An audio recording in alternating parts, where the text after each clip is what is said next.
මෙතන සරල රේඛයේ ප්‍රස්ථාර මේකේ අනුක්‍රමණය අන්තක්ඛණ්ඩ ඔය ටික තියෙනවා right. එතන මේකදී ෂෝට් නෝට් එකක් විදිහට දාගන්න. මේකේ තව විශේෂ දෙයක් ගත්තොත් තව ප්‍රස්ථාර මේකේ සරල රේඛයේ ප්‍රස්ථාර විදිහට ගත්තොත් ධන අනුක්‍රමණය ඍණ අනුක්‍රමණය කියන ඒවා තමයි තියෙන්නේ. right. ඔය ටික තමයි මතක් කරන්න දෙන්නේ. ඔය ටික දාගන්න. මෙන්න මෙතන තියෙනවා 1 2 3 මෙතන තියෙනවා ඍණ 1 ඍණ 2 ඔය විදිහට. බැරි වෙලා හරි මෙන්න මෙහෙම ආවොත් ඉරා ප්‍රස්ථාරයක්. මෙන්න මේ අතට. මෙන්න මෙහෙම ආවොත්. මේ අතට ආවොත් ඔහොම. මොකද්ද මේක අපි නම් කරන්නේ? මේක දරුවෝ x වල හැමතැනම x වලගේ 2යි. මේ ඉරේ හැමතැනම x වලගේ 2යි. එහෙනම් අපි මේක නම් කරනවා x සමාන 2 කියලා. ඒක මොකද?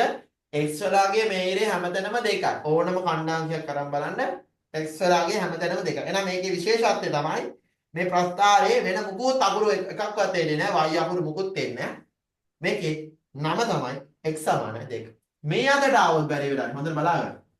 මේ අතර ප්‍රස්ථාරයක් ආව ඍණ දෙකේනේ කැපිලා තියෙන්නේ මෙතනදී දරුව හැමතැනම y වල ඛණ්ඩාංකය ඍණ 2යි. එහෙනම් මේකේ විශේෂ නම තමයි y සමානයි ඍණ 2 කියන රේඛාව. ඔන්න ඔය දෙකත් පොඩ්ඩක් මතක තියාගන්න විභාගයේදී එක එක පැත්තට එන්න පුළුවන් මේ අතට එන්න පුළුවන්. ඒතර මෙතනදී ඍණ 1 කැපිලා තියෙන්නේ. ඒතර මෙතනදී අපි නම් කරන්නේ y සමාන ඍණ 1 රේඛාව කියලා. මේ උඩින් වගේ කැපිලා තිබ්බා කියන්නකො 1 2 කියලා.